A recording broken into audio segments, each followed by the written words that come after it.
ma tana tashi tsaye ta ihu I love you Afan, I love you Afan. Allah dai ya tsine mata albarka.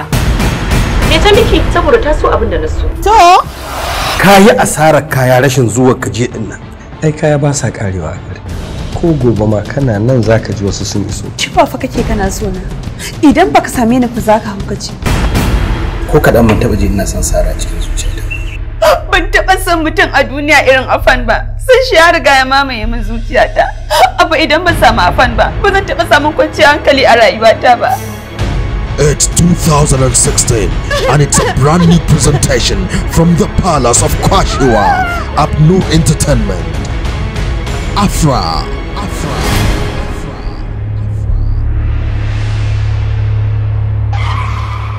Zaka cire ta a zuciyarka ko ba zaka yi cire ta ba? Ba ni na sa ta a cikin zuciyata ba, Allah ne ya sa ta.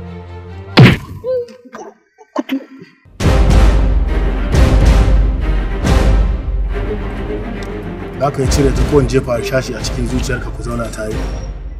Ini ita ɗin banza. Har bindiga na gani. Bindiga.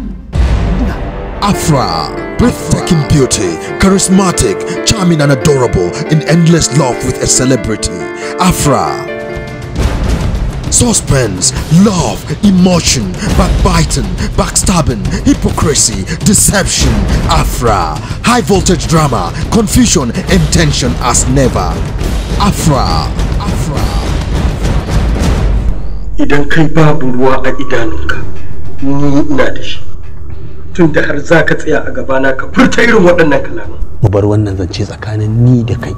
Ni ma domin na bar shi kwata-kwata ya fita a zuciyata. Ko mun bar wannan maganar lawan ba za ta bar mu. Za ta zama sanadi na farko na barkewar amintaka tsakanina da kai.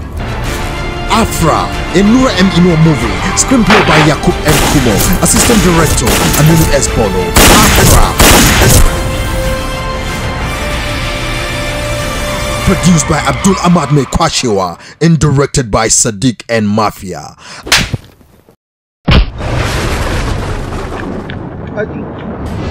Alhaji, gona da mare ni tun ina aji biyu a primary school.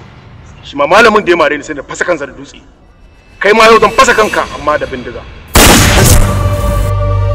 Afra.